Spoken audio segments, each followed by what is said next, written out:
Talofatu Telefola Radio Samoa le nei fo i tai au, ma lo le soifua manuialo maia, o talo le asungafua.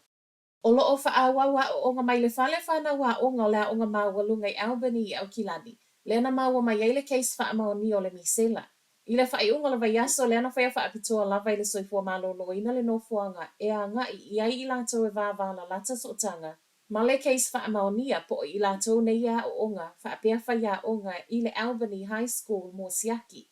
Talo mai lava na whaamaonia mai e le soifua maloloina le case i le po le aso lulu. Ma whaatonuina lea o ngai tāpunia, o lea lawa e whaawau mai ai i le so, ma o le so fo i loa i le tonu o a onga mō tai au. Le isa isi tangata whaamaunia wa maua mai e se mai titi a onga whaapea le isi tangata o lona a inga ua maua i le misela. A o whaasolo ai pea lava so e so enga whaapea siaki maasani le soifua maloloina, ua sawai fo i male whaatonunga ia i lato ua mauti noa e maua lunga le lamatia o na o cases wa whaamaunia e tatau o na whaanofo e sea i le fale mo le fitu aso.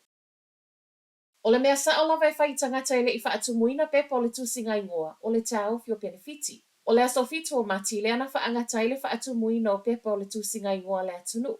Peitai, tu sa malsifulu pasene o tangata o le lava e le i whaia. Ma o le oto e tau ma whai le malo e ave fua i ai pepa ulu whale e o ai e matamata ta alunga lakapi. Ia tō sina mai ai e whaatumu pepa o le tusinga ingoa. E le sa o le mawhauwhau o le taitai o le Act, David Seymour, le leu siusitai. A o lea mawafua whaamanianga nei, a o tangata leana whaamaoni e whaatumu pepa o le tusinga ingoa. E leisa me o maua.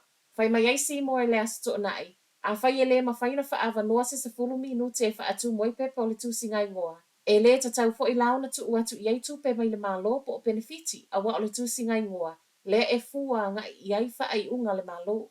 E le ngata i lai benefiti ai o whai mai fo i Seymour, tatau fo i ona tau fi matu peta mai te o lo tau la mai le inland revenue. Le e tā ua families tax credits. O le whina ngalo te ta il act, tā ufi sa ilonga e ngā wa i mai e whaatumu pepa o le tusinga ingoa. Whaato ato e totongi le i ai o benefiti, whaapea tu peta maiti. Ua whaatata mai e le mā lofe soasoani tau tupe, e a o tā waifana wa onga lo a o onga whaafo mai. Whaapea fe soasoani mō tau si mai.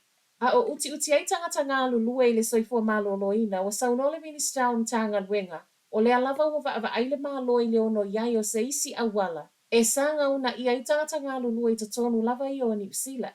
I le whaatala noanga ma le One News na saunoai Asia Verrill, e le mawhaiona whaamoe moe tasi i tangata ngā lulue, mo le soifua malolo i na mai atunu i fafo. O le taungatawa o ngā whaafo mai, ma le tau e totongi i whewa inga, le isilu i tau tele o lo o iai i lato o lo o fia avea mafo mai, ma o lo o mole mawina fo i le pa ua le whai numero o tangata whaau. Mai a o ngā whaafo mai. E ui la e le i manino mai i saunoanga le minister se taimi a e pē tau nuu fo'i pau le tūna tau tino i Asia e le whai ngō fie ma tau ngō fie le tau e tutongi moa o ngā nei ma o lea fo'i na ui mai ai. O se fia ngai le vai ngō tīnei mū le tata lai o la fau e lua i kalai estete. O le tasi le taulanga i kalai estete ma le isi sana o le whai unga fo i lea o le pol kalame whai tau miliona. Na toe tau whaatu la i mai ei kalai estete mai a whianga na whaalea ngai nai ma fue i le lua fe se fulu ma le lua fe se fultasi. O no fuanga tuai lava sa iei ofisa na whaalea ngai nei ma fue lea na toe whaua i lunga whale fo o iei nei. Ma ele i whai ngō fie le au whai ngā luenga fe tu na inga. Sa ui mai iei i no fuanga le tu mau a o toe tau whaale leia whale na whaalea ngai na. Sile ma le 10 miliona le sa o le maloi ofisa fo nei e lua ma ua fausia uma le fausanga fo o fale ua iai le taimi nei. Ma tala muli, e le tali tonu nisi la aufai ngā luenga le soifua maloloina, e mawhai e le fuafuanga le matanga luenga o tu ina mai, o na fo ia ele whaafita auli o le uti o le au ngā lulue. O le vaiasa tā luaina whailo mai ai le te whatuora la na Winter Health Plan, le e whetu una iai ngase. Whaapea siakia mo o mia i masina o iluma. O swinga leo le ama whai ai le pharmacist, o na ia so e ina ngase e le tu ngā a fianga o loo mawai, ma tuu atu i ai talavai. O ngase fo ia mo o mia wha ata, o le atu i nātu e whai e fo mai i tua, i atu i titi ai le whai numero ngase tau fia i whale mai. O se fuafuanga e tali tonu nisi la aufai ngā luenga na wha e loa i tala le tio New Zealand, e longo mali e ai o le fisili, o ai le aufai ngā luenga e whaia.